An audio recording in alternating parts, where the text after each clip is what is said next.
All right, welcome back. This is the Something Measured podcast. I am Kent Lindstrom. I am your host. My guest today is Ryan Bethencourt. How are you doing? I'm doing great. Thanks, Ken. Thank you so much for doing this. It's a pleasure. Ryan is, by the way, I kind of do the Larry King thing a little bit on the intros, where, you know, the Larry King where he was like, I come to my interviews not knowing anything so I can learn along. Yep. Like, you're lazy, man. You're not doing prep. Like, hi, Robert De Niro. What do you do for a living? Yeah. I think.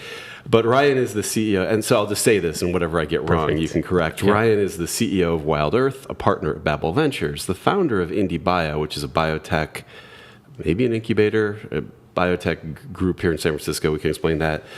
Went to Cambridge University, probably applied to Northwestern, couldn't get in. That's right.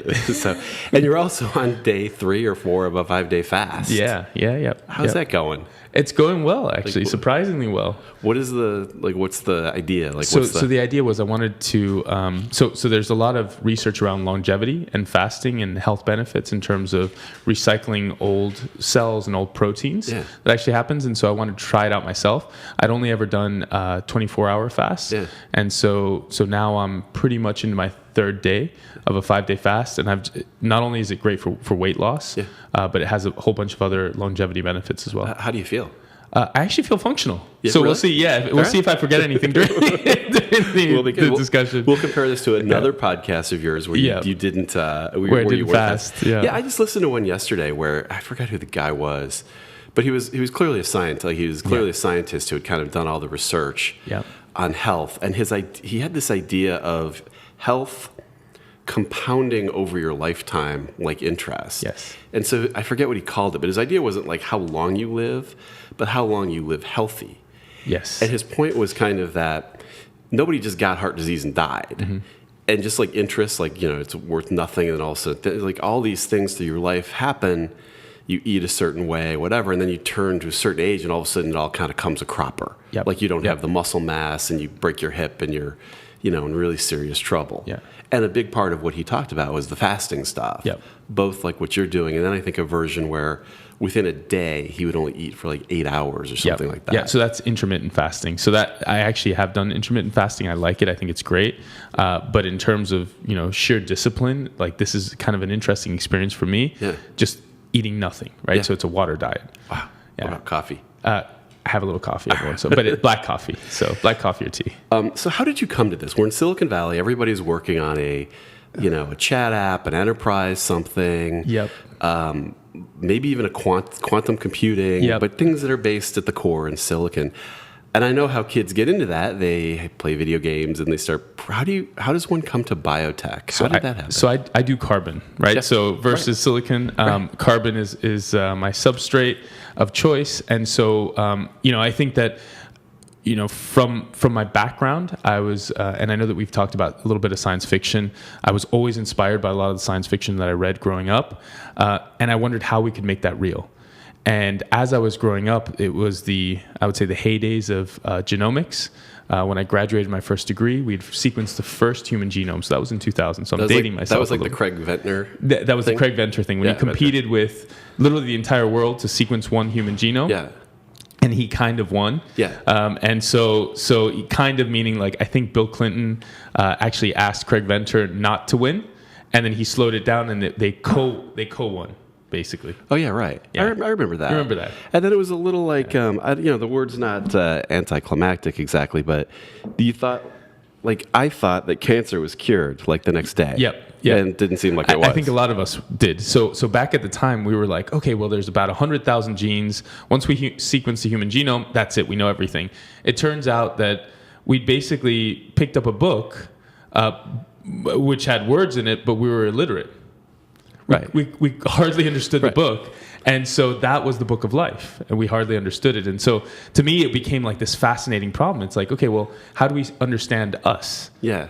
And so scientists have literally spent their entire lifetimes trying to decode individual genes or proteins and what they do. And so as, you know, I would say over the last 20 years, when we've been talking about Moore's Law and how it's accelerating computation and technology, what it's also been doing is it's been accelerating other industries that are aligned. So biotech being one of them.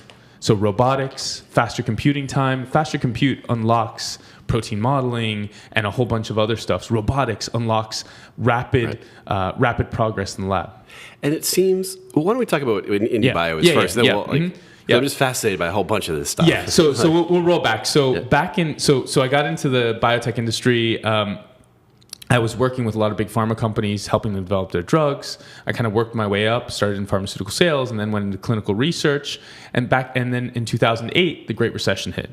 All of a sudden, all the companies I was working with started to go bankrupt, and there was this big problem. Yeah. And we weren't moving forward on science. But I looked across and noticed that there were a bunch of tech companies, startups, back in 2000 that were just getting off the ground for like tens of thousands of dollars or thousands of dollars. I was like, why can't we do this in science? Yeah. Like, it seems bizarre at the time. It's hard, it's kind of hard to remember for some of us that weren't heavily involved in biotech.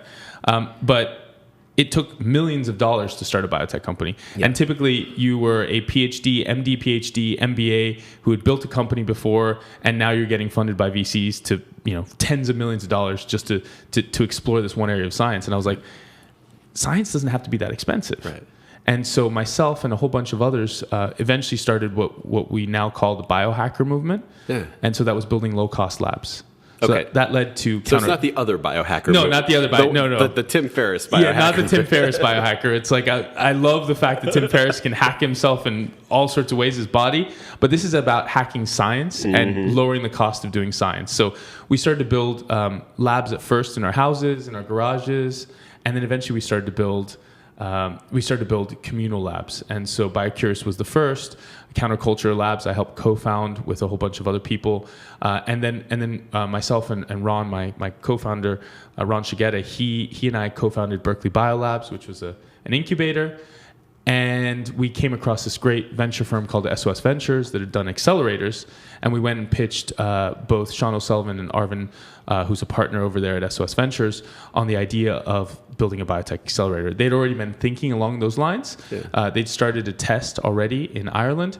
And so we basically joined forces and started what's now called IndieBio. That's really cool. Yeah. And IndieBio just had a demo day yesterday, didn't it? Yes. How did it go? It went well. It was, I think it's the 7th demo day. That's cool. Yeah, it's really cool. So I think over a little under 100 companies have been funded through IndieBio. It's amazing. So our mission from the beginning was to help scientists become entrepreneurs. And so, thinking about this 4 or 5 years ago, a lot of people, even in Silicon Valley, were very skeptical that scientists could become entrepreneurs. Right. They were like, scientists study science to go and hang out in the lab and just, explore archaic things in biology for forever. Right. And we really had this vision that with government investment declining, the only way to move science forward was to start building startups. Yep. Right. And at the time, it was a really crazy idea. We actually had to build a lab to support these companies and these entrepreneurs. But now it's kind of seen as an accepted thing to do. And so you're involved in the biotech world in a couple of other ways. So you founded this called a community. Yep. You're the CEO of Wild Earth, which is an amazing thing, and a partner in a venture firm. Yes. Yeah, leave some jobs for some other people. We'll start with Babel Ventures and what that is. Yeah. So my general rule of thumb is if I can, I say yes. Yeah, right. And so I'm willing to put as much time as I need to put in. I mean, I live, breathe, and eat biotech. That's mostly all that I do. And so Babel Ventures, Barbara from Babel Ventures, she's an amazing entrepreneur.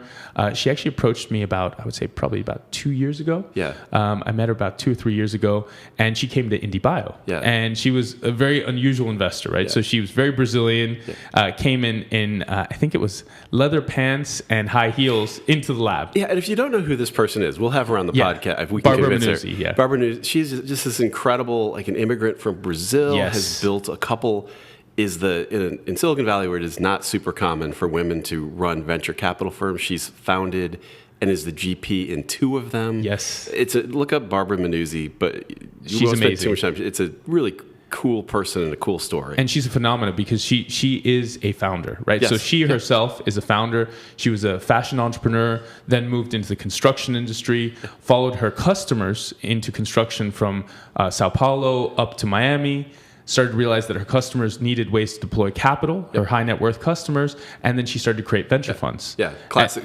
Like such an entrepreneur. Of Super course. entrepreneur. Yeah. So she is a super entrepreneur. She's already very famous in Brazil. I think she'll become increasingly famous in the US based on what she's done. And so anyway, so long story short, she kind of came to IndieBio. She was like, "What is this? What are you guys doing here in this basement? You know, in the Tenderloin?" And so we were like, "Well, you know, we're building biotech." And she was like, "Tell me more about it. I like the idea of biotech." And so we started to talk frequently. She came and invested in one or two companies at IndieBio. She was very interested in learning more about biotech.